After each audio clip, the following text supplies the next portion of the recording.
എല്ലാവർക്കും നമസ്കാരം. ഞാൻ സരിതാ മഹേശ്വരൻ. ഇന്ന് ശ്രീകൃഷ്ണവിലാസ മഹാകാവ്യത്തിൻ്റെ 9ാമത്തെ സർഗത്തിലെ 61, 62 എന്നീ 2 ശ്ലോകങ്ങളാണ് നമ്മൾ പഠിക്കാൻ പോകുന്നത്. 2 ശ്ലോകങ്ങളിലും ഉപജാതി വൃത്തം തന്നെയാണുള്ളത്.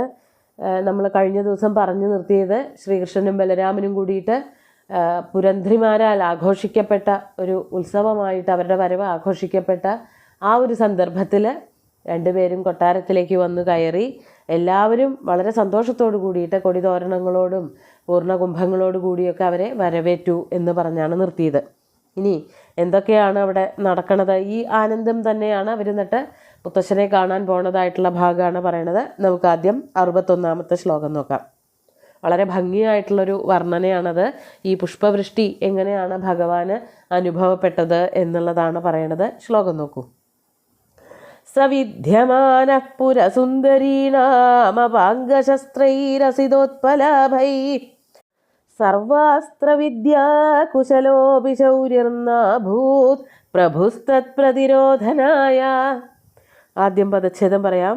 സ വിദ്യമാനഃ പുരസുന്ദരീണാം അപാംഗശസ്ത്രൈഃ അസിതോത്പലാഭൈഃ സർവാസ്ത്രവിദ്യാകുശലഃ അപി ശൗര്യഃ ന അഭൂത് പ്രഭു തത് പ്രതിരോധനായ. ഇവിടെ ഭഗവാന്റെ ആ ഒരു ദൈന്യം വർണ്ണിക്കുകയാണ്. വെറുതെ വർണ്ണിക്കുകയാണ് എങ്കിലും വളരെ ഭംഗിയായിട്ട് ആ ദൈന്യാവസ്ഥ പറയുകയാണ്. പുരസുന്ദരീണാം അസിതോത്പലാഭൈഃ അപാംഗശസ്ത്രൈഃ വിദ്യമാന സ ശൗരി. സ ശൗരി, ആ ശൗരിയാകട്ടെ, ശ്രീകൃഷ്ണനാകട്ടെ, ഭഗവാന്റെ ഒരു കഴിവ്, അതായത് എല്ലാം പഠിച്ചിട്ടാണ് ഇപ്പോൾ സാന്ദീപനിയുടെ ആശ്രമത്തിൽ നിന്ന്, ഗുരുകുലത്തിൽ നിന്ന് തിരിച്ചെത്തിയിരിക്കുന്നത്. അപ്പോൾ അങ്ങനെയൊക്കെ ആണെങ്കിൽ പോലും എന്താണ് പറ്റാഞ്ഞത് എന്ന് പറയുകയാണ്. പുരസുന്ദരിമാർ, അവിടെ കുറേ സ്ത്രീകൾ കൂടിയിരിക്കുകയാണ്. അവരെല്ലാവരും കൂടി ശ്രീകൃഷ്ണൻ്റെ വരവിനെ വലിയ ഉത്സവമാക്കി എന്നൊക്കെ പറഞ്ഞുല്ലോ. അവരുടെ പുരസുന്ദരീണാം അസിതോത്പലാഭൈഃ അപാംഗശസ്ത്രൈഃ. അസിത ഉത്പല ആഭൈഃ, അതാണ് വാക്കുകൾ. ലാഭമല്ല, ഉത്പല ആഭമാണ്. അസിതം എന്ന് പറഞ്ഞാൽ കറുത്ത, സിതം വെളുത്തത്, അസിതം കറുത്തത്. ഉത്പലം കറുത്തത് അല്ലെങ്കിൽ നീല എന്ന് പറയാം. ഉത്പലം താമര. അതിന് ആഭൈഃ, അതിൻ്റെ കാന്തിയോലുന്നതായ, ശോഭയുള്ളതായ, അതായത് കറുത്ത താമരപ്പൂ അല്ലെങ്കിൽ നീലത്താമര പോലെ തോന്നുന്നതായ അപാംഗശസ്ത്രൈഃ. അപാംഗം കടക്കൺകോൺ. ആ കടക്കൺകോൺ ദൃഷ്ടികളാൽ, ആ ദൃഷ്ടികൾ എന്തായിരുന്നു? ശസ്ത്രൈഃ, ശസ്ത്രങ്ങളായിരുന്നു. ശസ്ത്രം എന്നുള്ളതിന് സാമാന്യമായിട്ട് ആയുധം എന്നാണ് അർത്ഥം. ഇവിടെ അസ്ത്രം എന്ന് തന്നെ എടുത്താൽ മതി. കണ്ണുകളിൽ നിന്ന് പൊഴിയുന്നതായ നോട്ടങ്ങളാകുന്ന അമ്പുകളാൽ അസിതോത്പലാഭൈഃ അപാംഗശസ്ത്രൈഃ, ആ നീല നിറത്തിലുള്ള താമരപ്പൂക്കളെ ഓർമ്മിപ്പിക്കുമാറുള്ളതായ കടാക്ഷങ്ങളാകുന്ന അസ്ത്രങ്ങളാൽ വിദ്യമാന മുറിവേറ്റപ്പെട്ടു. ഭഗവാന്റെ ശരീരത്തിൽ ആകെ മുറിവേറ്റു. അസ്ത്രങ്ങൾ കൊണ്ടാൽ സ്വാഭാവികമായിട്ട് മുറിവേൽക്കൂലോ. ഇവിടെ എന്തായിരുന്നു അസ്ത്രങ്ങൾ? സുന്ദരിമാരുടെ കടാക്ഷങ്ങളാകുന്ന അസ്ത്രങ്ങൾ. ആ അസ്ത്രങ്ങൾ കൊണ്ട് മുറിവേറ്റു എന്നുള്ളത് കൊണ്ട് എന്താ ഉദ്ദേശിക്കുന്നത്? ഭഗവാൻ അവരുടെ എല്ലാ നോട്ടങ്ങളും വേണ്ടതുപോലെ ശരീരത്തിൽ ഏറ്റുവാങ്ങി. ആ നോട്ടങ്ങളൊക്കെ പരിഗണിച്ചുകൊണ്ട് തന്നെയാണ് ഭഗവാൻ അവിടേക്ക് കയറിപ്പോയത് എന്നർത്ഥം. അവരെയൊക്കെ പരിഗണിക്കാതെ, അവരൊക്കെ ഏതോ സ്ത്രീകൾ, നമ്മൾ വലിയ വിദ്യാസമ്പന്നർ എന്നുള്ള അഹങ്കാരം ഒന്നും അവിടെ ഉണ്ടായിരുന്നില്ല. മാത്രമല്ല, പെൺകുട്ടികളുടെ നോട്ടത്തിനെ ഇല്ലാതാക്കി കളയാൻ, അങ്ങനെയുള്ളൊരു പ്രായം കൂടിയല്ലല്ലോ ഭഗവാന്റെ, വളരെ ചെറുപ്പമാണ്. അപ്പോൾ അവരുടെ നോട്ടങ്ങളെയൊക്കെ വേണ്ടും വണ്ണം വലിയ ബഹുമാനത്തോടു കൂടിയിട്ട് സ്വാംശീകരിച്ചിട്ട്, അതാണ് അപാംഗശസ്ത്രൈഃ വിദ്യമാനസ ശൗരി. ആ ശൗരിക്ക് എന്തൊക്കെ ഉണ്ടായിരുന്നു എന്നാണ് പറയണത്? സർവാസ്ത്രവിദ്യാകുശല അഭി, എല്ലാ അസ്ത്രങ്ങളും പ്രയോഗിക്കാനും തടയാനും, അതാണ് സർവാസ്ത്രവിദ്യാകുശലൻ. അസ്ത്രവിദ്യാകുശലന്മാരെന്ന് പറയുമ്പോൾ അസ്ത്രങ്ങൾ പ്രയോഗിക്കാനുള്ള കൗശലം മാത്രമല്ല, മറ്റുള്ളവരൊരു അസ്ത്രം ഇങ്ങോട്ട് വിട്ടാൽ അതിനെ എങ്ങനെ തടയണം, അതിനെങ്ങനെയാണ് പ്രത്യസ്ത്രങ്ങൾ വിടേണ്ടത്, അവരുടെ അസ്ത്രങ്ങളെ എങ്ങനെ ഒടിച്ചു കളഞ്ഞുകൊണ്ട് തിരിച്ച് അങ്ങട് അവരെ ആക്രമിക്കാം എന്നുള്ളതൊക്കെ സാന്ദീപനി പഠിപ്പിച്ചു കൊടുത്തിട്ടുണ്ട്.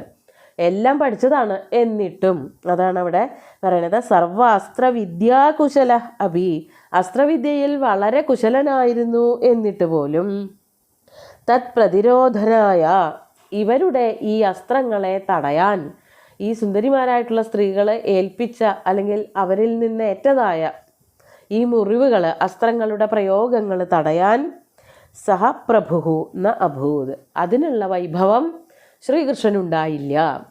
അത് തടയണം എന്ന് വിചാരിച്ചിട്ടുമില്ല. അതാണല്ലോ, അത് എണ്ടോളം വന്നോട്ടെ, താൻ അത് മുഴുവനും ഏറ്റുവാങ്ങാൻ സന്നദ്ധനാണ് എന്നുള്ള ഒരു മാനസികാവസ്ഥ ഉണ്ടല്ലോ. അവരെ ഒന്നും വെറുതെ വിട്ടില്ല, അവരുടെ നോട്ടങ്ങളെ ഒന്നും വൃഥാവിലാക്കിയില്ല. അതൊക്കെ സ്വാംശീകരിച്ചുകൊണ്ട് സന്തോഷത്തോടു കൂടിയിട്ട് ഈ മധുരാപുരിയിലേക്ക്, കൊട്ടാരത്തിലേക്ക് പ്രവേശിച്ചു എന്ന് കവി വളരെ ഭംഗിയായിട്ട് ആലങ്കാരികമായിട്ട് പറയാണ്. ഇതിൻ്റെ അർത്ഥം നമുക്ക് എല്ലാവർക്കും അറിയാം. അവരുടെ ആ പെൺകൊടിമാരുടെ ശ്രീകൃഷ്ണനോടുള്ള സ്നേഹം, അവരോടുള്ള ശ്രീകൃഷ്ണൻ്റെ പരിഗണനയും, ആ ഒരു വിഷയമാണ് രതിയുമായിട്ട് ബന്ധപ്പെട്ട, ഇഷ്ടവുമായിട്ട് ശൃംഗാരവുമായി ബന്ധപ്പെട്ട ചില ഭാവങ്ങളെയാണ് ഇവിടെ വർണ്ണിച്ചിരിക്കുന്നത്. അപ്പോൾ അവർ അയച്ച അമ്പുകളൊന്നും തടയാൻ ഈ ശൗരിയുടെ കയ്യിൽ ഒരു ഉപായവും ഉണ്ടായില്ല എന്ന് കവി വളരെ വക്രോക്തിയോട് കൂടിയിട്ട് വളച്ച് അവരുടെ സൗന്ദര്യത്തെ, അവരുടെ സ്നേഹത്തെ, നോട്ടങ്ങളെയൊക്കെ ഏറ്റുവാങ്ങി എന്നാണ് വർണ്ണിച്ചത്.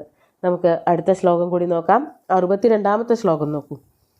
മൃഗീദൃശാമുത്പലിനീം കടാക്ഷൈ സരാജവീധീ സരസീം വിലംഘ്യ ഗത്വാ സരാമോ ഗൃഹമുഗ്രസേനം പ്രണമ്യ മാതാപിതരൗ വവന്ദേ. ആദ്യം പദച്ഛേദം പറയാം. മൃഗീദൃശാം ഉത്പലിനീം കടാക്ഷൈ സ രാജവീധീ സരസീം വിലംഘ്യ ഗത്വാ സരാമ ഗൃഹം ഉഗ്രസേനം പ്രണമ്യ മാതാപിതരൗ വവന്ദേ. അങ്ങനെ ആ മാർഗങ്ങളിൽ കൂടെ ഈ സുന്ദരിമാരായിട്ടുള്ള ആൾക്കാർ, മറ്റ് പൗരന്മാർ, പുരത്തിലുള്ളവരെയാണ് പൗരന്മാരെന്ന് പറയുക, അവരുടെ എല്ലാ സ്വാഗതങ്ങളും ഏറ്റുവാങ്ങിക്കൊണ്ട് ഭഗവാൻ ഇങ്ങനെ സഞ്ചരിക്കുകയാണ്. അതാണ് സരാമ സ, രാമനോട് കൂടിയ ആ ശ്രീകൃഷ്ണൻ.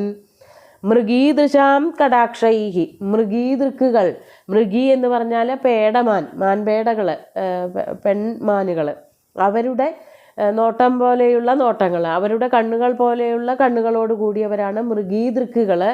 ആ മധുരാപുരിയിലെ സുന്ദരിമാർ, പുരന്ധ്രിമാർ, അവരുടെ കടാക്ഷൈഹി, ആ സുന്ദരിമാരുടെ കടാക്ഷങ്ങളാൽ ഉത്പലിനീം രാജവീഥി സരസീം വിലംഘ്യ, അവരുടെ നോട്ടങ്ങൾ ഇങ്ങനെ വന്ന് പതിക്കണത് കൊണ്ട് രാജമാർഗം ഒരു താമരപ്പൊയ്കയായി തീർന്നു എന്നുള്ള വലിയൊരു അതിശയോക്തിയോടുകൂടി ചേർന്നതായിട്ടുള്ള ഒരു വർണ്ണന. അതാണ് ഉത്പലിനി, ഉത്പലങ്ങൾ വിടർന്നു നിൽക്കുന്നതായ, താമരകൾ വിടർന്നു നിൽക്കുന്നതായ രാജവീഥി സരസ്, രാജവീഥി സരസീം. സരസി എന്ന് വാക്കുണ്ട്, സരസി എന്ന് താമരപ്പൊയ്കയെ പറയും. സരസീരുഹസന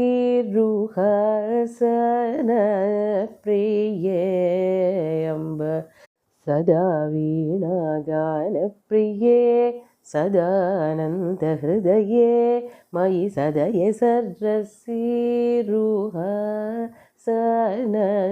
പ്രിയേ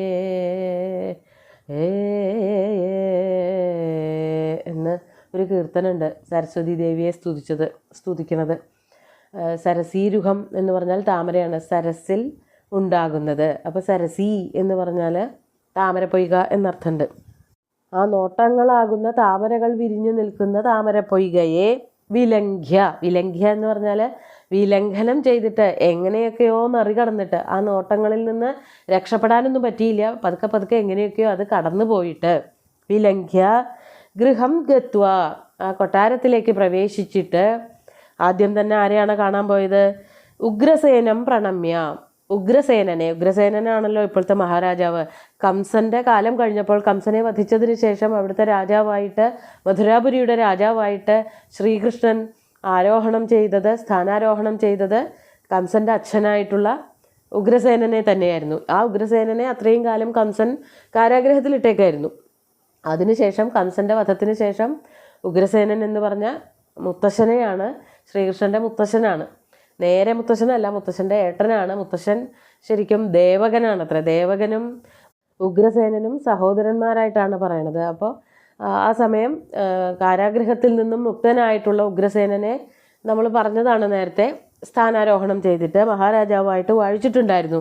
ആ മഹാരാജാവിനെ തന്നെയാണ് ആദ്യമായിട്ട് കാണാൻ പോയത്. ഗത്വാ ഉഗ്രസേനം പ്രണമ്യ, അവിടെ രണ്ടുപേരും കൂടിയിട്ട് മുത്തശ്ശനെ നമസ്കരിച്ചിട്ട് മാതാപിതരൗ വവന്ദേ, മാതാവിനെയും പിതാവിനെയും അച്ഛനമ്മമാരെ, മലയാളത്തിൽ അച്ഛനമ്മമാരെന്ന് പറയും, ഇവിടെ അമ്മയച്ഛന്മാരെന്നാണ്.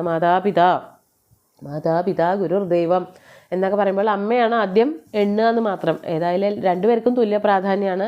പണ്ട് കാലത്ത് അമ്മയ്ക്ക് വളരെയധികം പ്രാധാന്യം ഉണ്ടായിരുന്നു എന്ന് പറയുന്നുണ്ട്. അതുകൊണ്ടാണ് മാതാവിനെ സംസ്കൃതത്തിൽ ആദ്യം കരുതിയിരിക്കുന്നത് അത്രേ. മാതാപിതരവും പിതുർ ദശഗുണാ മാതാ എന്നൊക്കെ പറയുന്നുണ്ട്. അച്ഛനേക്കാളും 10 ഗുണം കൂടുതലാണ് മാതാവിന് എന്നുള്ള ഒരു പഴയ സങ്കല്പം. ഇന്നത്തെ കാലത്ത് നമുക്കതൊക്കെ വായിക്കണോ എന്ന് കൂട്ടി വായിക്കണോ എന്നുള്ളതൊക്കെ ചിന്ത്യമാണ്. ഏതായാലും പറയാൻ എളുപ്പത്തിന് അക്ഷരങ്ങൾ കുറഞ്ഞ വാക്കുകൾ ആദ്യം പറയാം, അക്ഷരം കൂടിയത് പിന്നീട് പറയാം. അപ്പോൾ ഉമാമഹേശ്വരന്മാരെന്ന് പറയുമ്പോൾ ഉമ ആദ്യം പറയുന്നത് അക്ഷരം കുറവുള്ളത് കൊണ്ടാണ് എന്നൊക്കെ പറയാം. പക്ഷേ ഇവിടെ മാതാപിത എന്ന് പറയുമ്പോൾ മാതാവിന് തന്നെയാണ് പ്രാധാന്യം കൊടുക്കുന്നത്. രണ്ടും ഏതാണ്ട് തുല്യാക്ഷരങ്ങളാണെങ്കിലും അമ്മയ്ക്ക് പ്രാധാന്യം കൂടുതലുണ്ട്. ഈ പ്രസവം അതുപോലെയുള്ള പരിരക്ഷകൾ തുടങ്ങിയിട്ടുള്ളത് കൊണ്ട് ആവണം അമ്മയ്ക്ക് കൂടുതൽ പ്രാധാന്യം കൊടുത്തിരുന്നത്. അങ്ങനെയുള്ളൊരു കാലത്തെ ഒരു വാക്കുകളാണ് ഈ പറഞ്ഞതായിട്ടുള്ള കാര്യങ്ങളൊക്കെ. അതൊക്കെ ഏത് തരത്തിൽ വേണമെങ്കിലും എടുക്കാം, ഇന്നത്തെ കാലത്തേക്ക് വേണമെങ്കിൽ എടുക്കാം, വേണ്ടെങ്കിൽ വേണ്ട. ഏതായാലും മാതാവിനെയും പിതാവിനെയും കാണാനായിട്ട് പോയി. വ്യാഖ്യാനത്തിൽ അതെടുത്ത് പറയണത് കൊണ്ടാണ് ഞാനും അതിനെ പറ്റിയിട്ടൊന്ന് സൂചിപ്പിച്ചത്. അങ്ങനെ അച്ഛനമ്മമാരെ വന്ദിച്ചു എന്ന് പറഞ്ഞുകൊണ്ട് ഈ ഒരു ശ്ലോകം അവസാനിക്കുകയാണ്. തുടർന്ന് വരുന്ന രാജഭരണങ്ങളെ പറ്റിയിട്ടുള്ള കാര്യങ്ങളൊക്കെ അടുത്ത ശ്ലോകങ്ങളിൽ അടുത്ത ദിവസം നോക്കാം. ഇന്ന് ഈ 2 ശ്ലോകങ്ങളും ഒന്നുകൂടി ചൊല്ലി നോക്കാം. സവിദ്യമാനഃ പുരസുന്ദരീണാമപാംഗശസ്ത്രൈരസിതോത്പലാഭൈ സർവാസ്ത്രവിദ്യാ കുശലോപി ശൗര്യർനാഭൂത് പ്രഭുസ്തത്പ്രതിരോധനായ മൃഗീദൃശാമുത്പലിനീം കടാക്ഷൈഃ സരാജവീധീ സരസീം വിലംഘ്യ ഗത്വാ സരാമോ ഗൃഹമുഗ്രസേനം പ്രണമ്യ മാതാപിതരൗ വവന്ദേ. സുന്ദരമായിട്ടുള്ള 2 ശ്ലോകങ്ങളും ഭഗവാന്റെ കാൽക്കൽ അർപ്പിച്ചുകൊണ്ട് ഗുരുവായൂരപ്പനെ സാഷ്ടാംഗം നമസ്കരിച്ചുകൊണ്ട് എല്ലാവർക്കും ശുഭദിനം നേർന്നു നിർത്തട്ടെ. നന്ദി.